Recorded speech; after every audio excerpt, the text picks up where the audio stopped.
Oh, hi there. Good evening. Today, I wanted to continue the conversation of the Russian Ukraine conflict, obviously.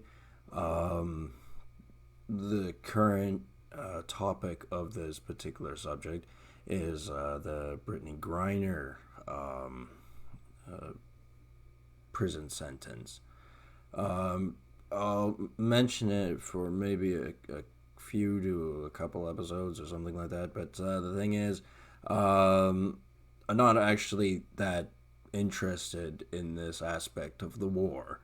Um, the reason I bring it up is it's a good time to discuss certain policies that are wartime and not just indicative towards Russia's conflict with the Ukraine and the American involvement in that.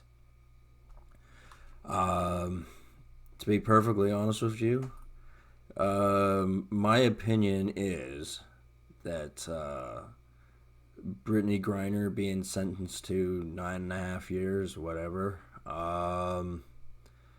They talk about prisoner exchange. They're offering Russian arms dealers, even an assassin who's in prison in Germany.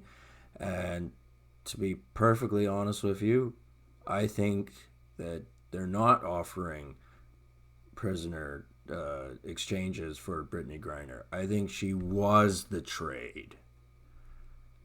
They, the Americans, more than likely betrayed her themselves.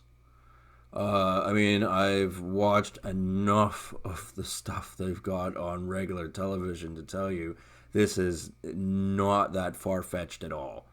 The Americans did feel like they were playing second fiddle, and as though they should, in this whole conflict. They really, they have to stand up for Ukrainian values, but they really didn't have at home risk. There is no risk to the American or Canadian public from Russian aggression at this point in time, at very least, and probably never, because Trump got along with Vladimir Putin very well. Relations were improving. Yes, this, that, and the other. Now, as far as Putin's aspirations in the East, going westward, I, obviously things have deteriorated.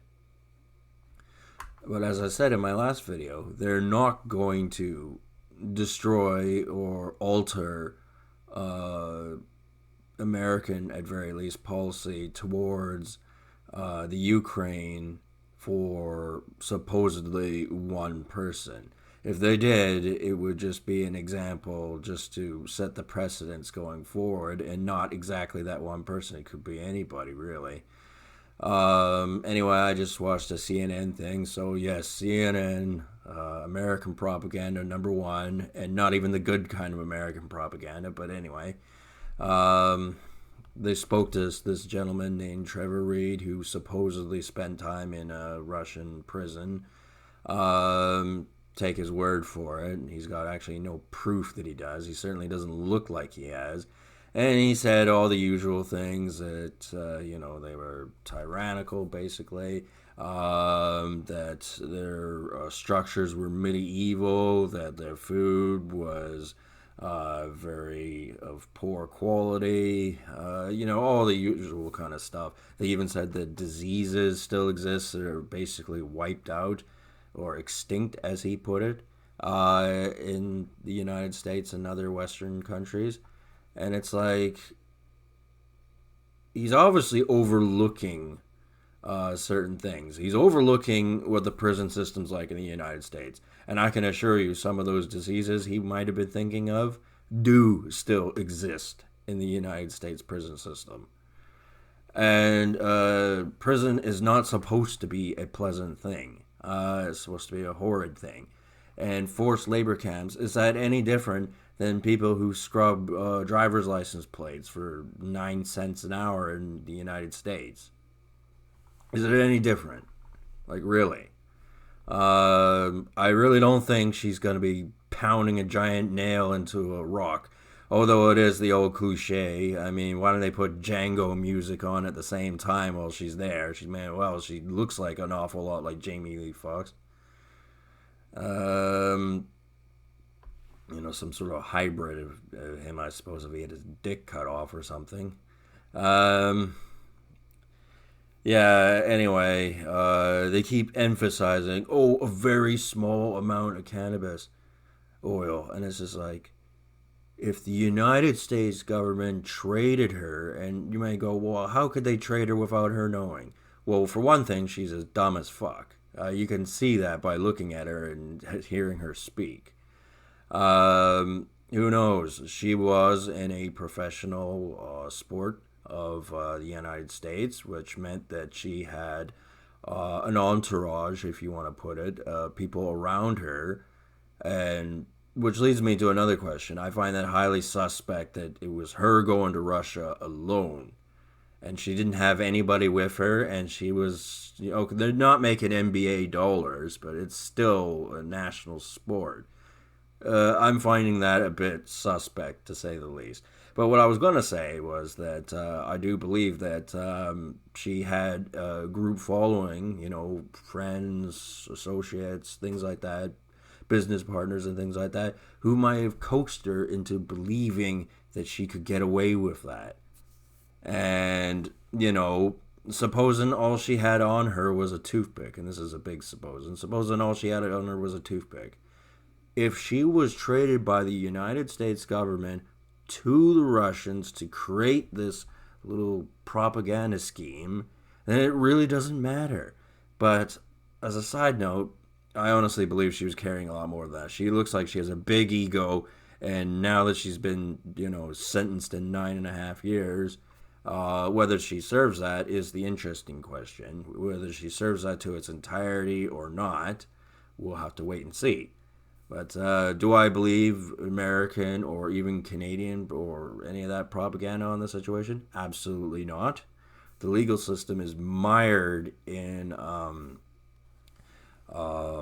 lies, political loopholes, filth, you name it. They mentioned how this Brittney Griner might be able to go to what their equivalent of the Supreme Court would be, which in there with Trevor Reed's interview was saying it would be basically another kangaroo court. Yeah, kangaroo courts. Yeah, we have them over here too, where they're just a waste of taxpayers' dollars, and they just take up money that would otherwise be used to do things in future projects to take up money doing something else. But it's taxpayers' dollars. And, I'm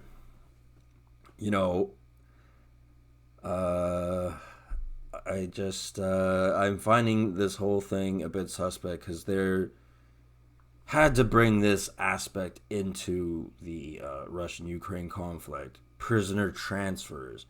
You don't hear that much of it. You most certainly, in today's media, I don't know about before, but in today's media, you don't hear much about Vietnamese transfers during the Vietnam War, with the exception of McCain. He was the one big notable person in today's media. This generation, Generation Z, would have no clue. The millennials have some idea, some of them. But prisoner transfers are a regular thing during wartime, and especially if both armies are somewhat competent, which they like to run down the Russians a lot. They always go, oh, look how backward they are and how savage and brutal they are to attain their needs, but we have to be scared of them because of our democracy and yes, yeah, and the other. And their demands are outrageous, and they punish over the littlest things, and it's all the same kind of story over and over again. It's nothing that Western countries do not do themselves. And when they were explaining the part where Brittney Griner would be mostly in self-isolation, I believe that her being a lesbian, that's not a a pass, saying, well, okay, she can go on being a lesbian and, maybe even build up some credibility in a Russian prison system. That's not what's going to happen. She's going to go in solitary confinement where she belongs. because in those type of situations, you know, the physical comforts, regardless of whatever a person's preferences may be, should be discontinued. It is not a vacation. It is not intended to be one. It is not intended to look like one. So when Trevor Reed was explaining of what the isolation buildings are like, where it's solid concrete, there's a hole in the ground for you to take a shit, and that's about it. Maybe a tiny little hole for that's supposed to be a window.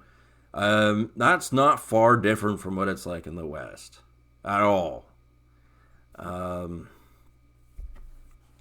so, you know, if, you know, that's Brittney Griner's comforts is that she prefers the company of women, that's her decision, but she won't be getting any of that in Russia. At least not any of the sorts that she would like. And that's what Brittney Griner deserves. She obviously had a giant ego before she went there. I mean, anyone who thinks they're going to break Russian law and get away with it has got an ego. And I mean, actually go there at the same time.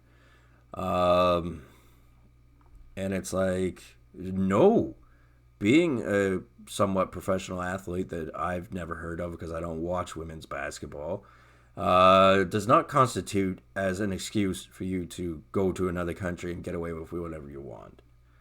And they have this video, the video footage of where Brittney Griner was going through Russian security at the airport, right?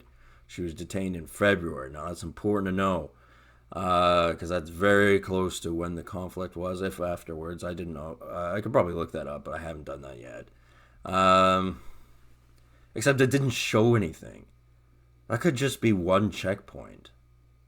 Where because they obviously didn't show her cannabis oil. They didn't show what she had. They just opened one bag that had, a printed copy of something on it.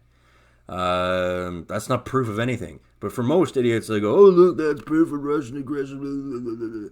And remember, I'm not on the Russian side in the Ukraine conflict, but I am on the side of thinking of things from a logical point of view. And this story already looks like a heaping pile of bullshit. And I don't care. I mean, there are many Ukrainians that are homeless, that are fleeing their homes, that have perished during this war, as well as, young Russian soldiers who barely knew what they were doing, and they were there mostly to get the experience, whether they knew it or not when they were going in there. I'm more concerned with them. And I think it's very selfish of the Americans to go, well, we need to get more involved, so we'll make a public storm about this Brittney Griner person and use them as an excuse to put our foot in the door, which is what the Americans like to do. I'm not going to say it's not their business, but they're not first in line when it comes into this particular argument. I will say that. It is Ukrainians, followed by the neighboring Slavic Eastern countries, followed by Western Europe. And then it's the Americans. So, no, you don't get front seat just because you're the U.S. You can take a few seats in the back. And, this pretentious sense of righteousness and how evil the other peoples are, that's nothing new for American propaganda, or for anyone's propaganda for that matter. I mean, I could be easily saying the same sort of things about Russia, but that's not what the scale of this video is about. This is about talking about this particular situation and the strong beliefs that I have, and I wait for the rebuttals. And I won't hear a single one of them. Because that's my personal reality. Nobody comments on my videos. That I can see, anyway. So anyway, I'll leave it at that. I'll probably make a few more videos of this, but I want to shift back to the Ukraine-Russian conflict and not this little drama episode with Brittney Griner. So, yeah. I'll leave it at that. Have a good one.